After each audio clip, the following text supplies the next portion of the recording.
बिहार के किनारे बसा हुआ देवलपुर गांव हमेशा से शांत रहा था। यहाँ लोग अपने खेतों, अपने परिवार और अपनी परंपराओं में खुश रहते थे। लेकिन पिछले कुछ हफ्तों से गांव की शांति टूटने लगी थी। रात होते ही माहौल में एक अजीब सी दहशत फैल जाती और इन सब चीजों ने गांव वालों को बेचैन कर दिया था। गांव के चौपाल पर कुछ बुजुर्ग बैठे थे, बाबा शंभूदा, धनराज, नरेश और छोटे लाल। पिछली रात फिर वही आवाजें सुनी है मैंने। ऐसा लग रहा था जैसे कोई रो रहा हो। मैंने भी सुना है, पर यह समझ नहीं आ रहा कि आखिर यह सब हो क्या रहा है। गांव में ऐसी चीजें पहले कभी नहीं हुई। लगता है हमारे गांव को किसी की नजर लग गई है, वरना ऐसे पहले कभी नहीं हुआ। गांव का ही आदमी गिरधारी, जो बढ़ई का काम करता था, कुछ दिनों से अजीब हरकतें कर रहा था। वो अक्सर रात को घर के बाहर बैठा हवा से बातें करता रहता। उसकी पत्नी कमला घबरा कर मुखिया के घर तक मदद लेने गई थी। मुखिया जी, गिरधारी को कुछ हो गया है। रात रात भर घर से बाहर निकल जाता है, किसी को देखता ही नहीं, जैसे कोई उसे बुला रहा हो। चिंता मत कर बेटी, मैं 2-4 आदमी भेजता हूँ। 2 आदमी गए, लेकिन गिरधारी की हालत देखकर सब हिल गए। गिरधारी की आंखें लाल थीं, हाथ कांप रहे थे। वो बार बार एक ही शब्द बड़बड़ा रहा था, वो आ गया, वो आ गया, वो मुझे लेने आया है। सब डर गए। दूसरे दिन सुबह लोगों ने सुना गिरधारी पागल हो गया है। गांव का चरवाहा चंदन जी अचानक खेतों में मरा पाया गया। उसके शरीर पर किसी जंगली जानवर के निशान नहीं थे, बल्कि ऐसा लगता था जैसे किसी राक्षस ने शरीर को खाने की कोशिश की हो। गांव भर में हड़कंप मच गया। ये क्या हो रहा है? क्या कोई नया जानवर गांव में आ गया, या ये कुछ और है? अब गांव में रोज कुछ ना कुछ गलत होने लगा। किसी के घर की छत पर रात में पैर चलने की आवाजें, किसी के आंगन में अजीब काले धब्बे। एक दिन मंदिर के पुजारी दीनानाथ ने गांव वालों से कहा, ये कोई साधारण बात नहीं, कुछ बड़ा हो रहा है। आज तक ऐसी घटना कभी नहीं हुई। धीरे धीरे गांव का माहौल खौफनाक होता चला गया। रात में घरों से बाहर निकलना लगभग बंद हो गया था। सब एक दूसरे को चेतावनी देते, सूरज ढलने से पहले घर पहुंच जाना। लेकिन सवाल वही था, ये सब क्यों हो रहा है? गांव वाले सोच रहे थे कि ये सब कब खत्म होगा। उन्हें नहीं पता था कि असली डर अभी सामने आना बाकी है। गांव में लगातार हो रही रहस्यमयी घटनाओं से लोग पहले ही डरे हुए थे, लेकिन असली खौफ तब फैला जब गांव के 2 आदमी, मुन्ना और करण, एक ऐसी चीज से टकराए जिसकी कल्पना उन्होंने सपने में भी नहीं की थी। ये मुलाकात ना सिर्फ उनकी जिंदगी बदलने वाली थी, बल्कि पूरे गांव पर आने वाले तूफान का पहला संकेत भी थी। शाम ढल चुकी थी। मुन्ना और कुण लकड़ी काटने के बाद घर लौट रहे थे। मुन्ना, तूने सुना? लोग कह रहे थे कि जंगल की तरफ कुछ घूर रहा है रात को। ओए पागल, अगर हम हर बात पर विश्वास कर लें तो घर से निकलेंगे ही नहीं। फिर भी माहौल कुछ ठीक नहीं लग रहा। देख, हवा भी कैसी भारी हो गई है। दोनों धीरे धीरे जंगल के घने हिस्से की तरफ बढ़े। जंगल में एक अजीब सी गंध फैली हुई थी। अचानक दोनों ने देखा, सामने एक पेड़ के नीचे कोई बैठा था। लंबे बिखरे बाल, आंखों में गुस्सा। मुन्ना, वो क्या है? लगता है कोई बाबा है। दोनों कदम रोक कर खड़े हो गए। अघोरी धीरे धीरे अपना सिर उठाता है और कहता है, आ ही गए, मैं तुम्हारा ही इंतजार कर रहा था। आप हमें जानते हो? तुम्हें भी और इस गांव को भी जानता हूं। बहुत पुराने पाप दबे पड़े हैं यहाँ, और जब पाप सड़ने लगते हैं तो धरती चीखती है। आप किस पाप की बात कर रहे हो बाबा? अघोरी ने जमीन पर उंगलियां फेरी और एक मंत्र बड़बड़ाने लगा। मिट्टी हल्की सी हिलने लगी। तुम लोगों के गांव पर एक काला साया मंडरा रहा है, जो आने वाली रातों में और गहरा होगा। बाबा, ये जो लोग पागल हो रहे हैं, गायब हो रहे हैं, क्या ये उसी का असर है? ये तो बस शुरुआत है, असली तूफान अभी आना बाकी है। बाबा, आप गांव के पास क्यों आए हो? क्या आप हमारी मदद करने आए हो? अघोरी अचानक खामोश हो गया। उसने अपनी आंखें बंद की, फिर धीरे धीरे बोला, मैं किसी की मदद करने नहीं आया, मैं तो सिर्फ इंसाफ लेने आया हूं। यह सुनकर दोनों के पैरों तले जमीन खिसक गई। किस बात का इंसाफ? जिस चीज को तुम लोग देख नहीं पा रहे, वो अब जाग चुकी है, और बहुत जल्द वो अपने हिस्से का बदला लेकर रहेंगी। मुन्ना, चल यहां से, मुझे कुछ ठीक नहीं लग रहा। दोनों डर के मारे सुन हो जाते हैं, और जाते जाते वो अघोरी इनको कहता है, आने वाली अमावस तुम्हारे गांव की आखिरी रात होगी। अब करण और मुन्ना से और सहन नहीं हुआ। दोनों ने पीछे मुड़कर भागना शुरू कर दिया। पीछे से अघोरी की हंसी सुनाई दी।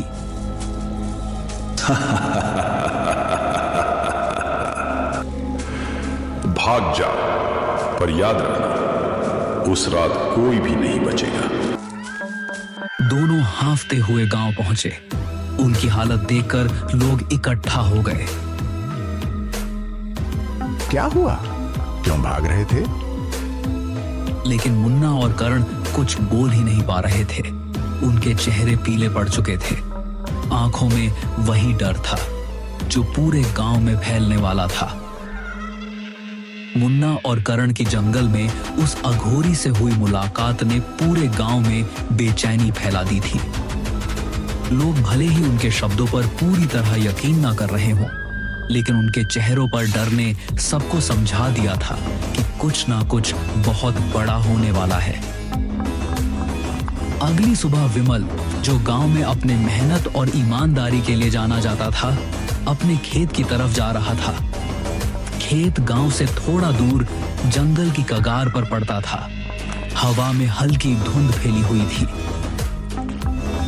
ये मौसम भी ना, कब गरम कब ठंडा, कुछ पता नहीं चलता। बस जल्दी से काम खत्म करना है। पता था, हवा में हल्की धुंध फैली हुई थी। ये मौसम भी ना, कब गरम कब ठंडा, कुछ पता नहीं चलता। बस जल्दी से काम खत्म करना है। वो खेत की मेड़ों में चलते हुए फसल देखने लगा। सब कुछ सामान्य था, लेकिन अचानक उसे लगा कोई उसके पीछे खड़ा है। वो पलटा, वहां कोई नहीं। विमल ने काम शुरू ही किया था कि अचानक उसके सामने की झाड़ियों में तेज सरसराहट हुई। कौन है? कौन है वहां?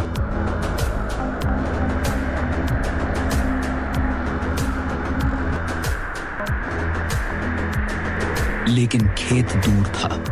आवाज किसी तक नहीं पहुंची। राक्षस ने उसे जमीन से कई फीट ऊपर उठा लिया। विमल की टांगें हवा में तड़प रही थीं। राक्षस गुर्राया और अगले ही पल वो विमल को जंगल के अंदर उछाल कर ले गया। कुछ घंटे बाद विमल की पत्नी रीना चौपाल पर दौड़ती हुई पहुंची। विमल घर नहीं आया। सुबह खेत गया था, अभी तक लौटा नहीं। सुबह से किसी ने उसे देखा नहीं। चलो खेत की तरफ चलते हैं। जब वो लोग खेतों में पहुंचे तो वहां का दृश्य देखकर सबकी रूह कांप गई। एक बड़ा सा किसी राक्षस के पैर का निशान बना था, जिसको देखने के बाद सबके होश उड़ गए। ये इंसानी नहीं है। मुझे लगता है विमल को कोई उठा ले गया है। और बस गांव में फिर सन्नाटा फैल गया। विमल के गायब होने ने लोगों को मजबूर कर दिया था सोचने पर, क्या सच में वह अघोरी इन सब की जड़ है? क्या वह कोई भूला हुआ बदला लेने आया है, या कोई और खतरनाक चीज इस गांव के पीछे पड़ी है? लेकिन ये तो केवल शुरुआत थी, असली रहस्य अब खुलने वाला था।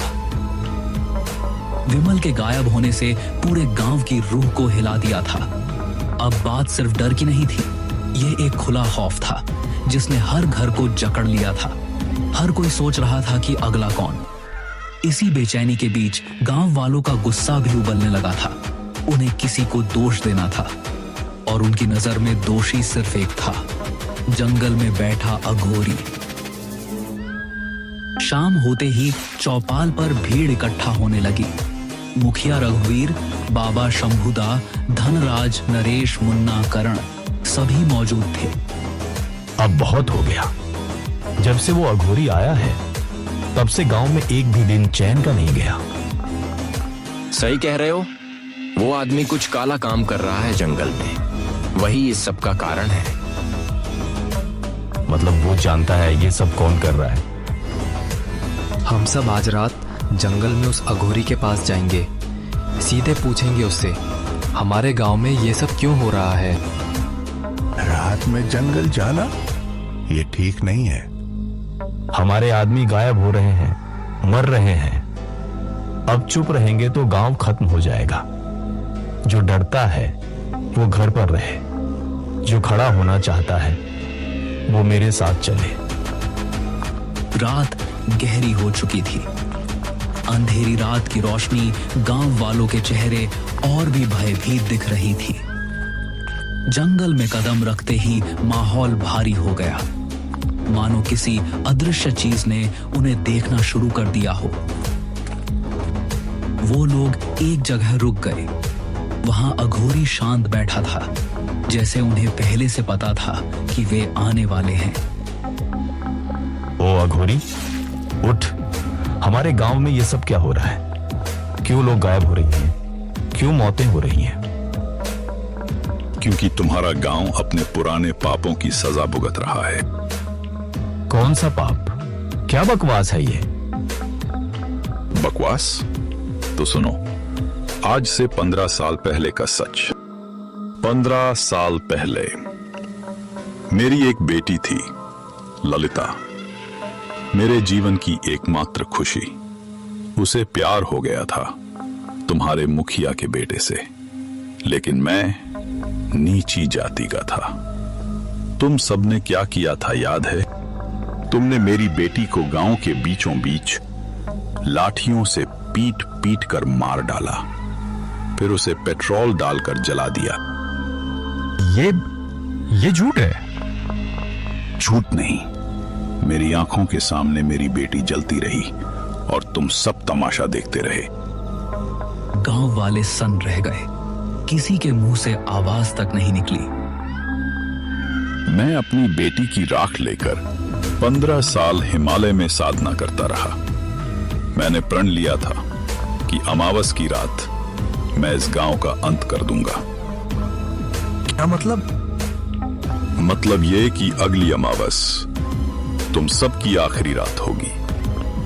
जंगल की हवा अचानक तेज हो गई। लालटेनों की लौ कांपने लगी और अगले ही पल अघोरी गायब, जैसे हवा में घुल गया हो। अघोरी द्वारा खोला गया 15 साल पुराना सच गांव वालों की रूह तक हिला चुका था। जिस लड़की को उन्होंने गैर जाति में प्यार के कारण जिंदा जला दिया था, वह अब एक अधूरी आत्मा बनकर लौट आई थी और उसके पिता बदला लेने की प्रतिज्ञा कर चुके थे। अमावस बस 2 दिन दूर थी। गांव का माहौल अब डर नहीं बल्कि मौत की आहट सा हो चुका था। गांव वाले सोच रहे थे अब किससे मदद मांगी जाए। हमने बहुत बड़ा पाप किया था, पर अब क्या करें? वो अघोरी बोल चुका है कि अमावस की रात वो पूरा गांव खत्म कर देगा। जिसके सामने जंगल कांपता है उसे कौन रोक सकता है? हमें किसी बड़े पंडित के पास जाना चाहिए। कोई तो होगा जो उसे रोक सके। लेकिन कौन? हमारे आसपास ऐसा कोई नहीं। एक आदमी है, जंगल से 10 कोस दूर पहाड़ी पर, सिद्ध पुरुष पंडित विष्णुदेव। लोग कहते हैं कि उन्होंने कई बार ऐसी शक्तियों को वश में किया है। सभी ने एक दूसरे की तरफ देखा और फिर एक ही फैसला हुआ, उसी के पास जाना होगा। अगली सुबह मुखिया और मुन्ना मिलकर पंडित विष्णुदेव के आश्रम पहुंचे। वहां हवा हल्की मगर शक्तिशाली थी, जैसे कोई सुरक्षा कवच। पंडित एक बड़े नीम के पेड़ के नीचे बैठकर जप कर रहे थे। पंडित जी, हमारी मदद कीजिए। हमारे गांव पर बहुत बड़ा संकट आ गया है। मुझे पता है, जिस अघोरी की बात तुम कर रहे हो वह साधारण मनुष्य नहीं रहा। उसने बदले की आग में ऐसी शक्तियां पाली हैं जो सामान्य मनुष्य को चूर चूर कर सकती हैं।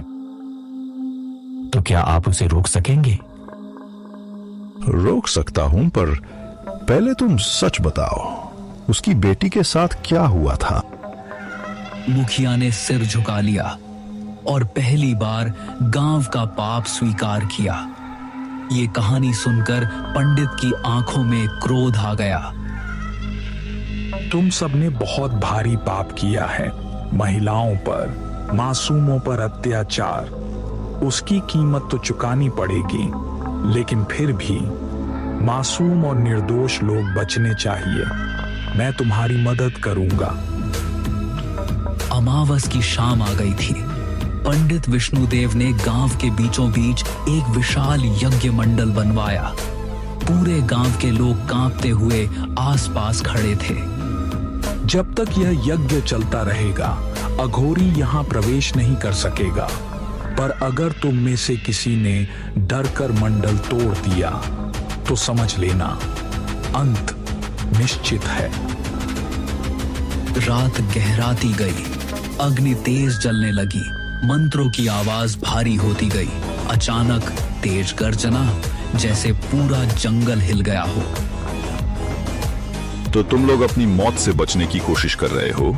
आज अमावस है। आज मैं हर उस इंसान की आत्मा लूंगा जिसने मेरी बेटी की चीखें सुनी थी। अघोरी, तुम जो कर रहे हो वो धर्म नहीं, विनाश है। गांव में कई निर्दोष भी हैं, उन्हें मत मारो।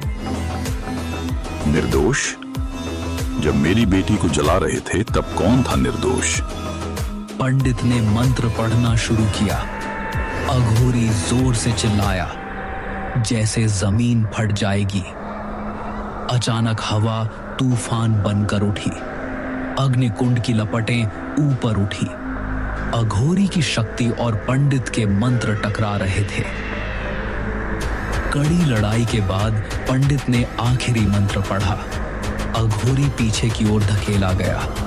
उसकी शक्ति कमजोर होने लगी, लेकिन उसके चेहरे पर एक डरावनी मुस्कान आ गई। तुमने मुझे रोका है, पर मेरा श्राप नहीं रोक पाओगे। मैं इस गांव को छोड़ रहा हूं, लेकिन याद रखना, तुम सबके घरों में कभी सुख नहीं बचेगा। तुम्हारी पीढ़ियां रोएंगी और मेरी बेटी की अधूरी आत्मा कभी चैन से नहीं सोएगी। सबको लगा अब सब ठीक हो गया, लेकिन तभी मुखिया के घर की छत पर एक लड़की खड़ी थी, लाल साड़ी में। वो अघोरी की बेटी थी। उसने धीमे से मुस्कुराकर कहा, अब मेरी बारी है। और अगले ही क्षण पूरी रात अंधेरे में डूब गई। गांव में चीखों की गूंज फैल गई और इसी रहस्य के साथ कहानी यहीं खत्म हो जाती है।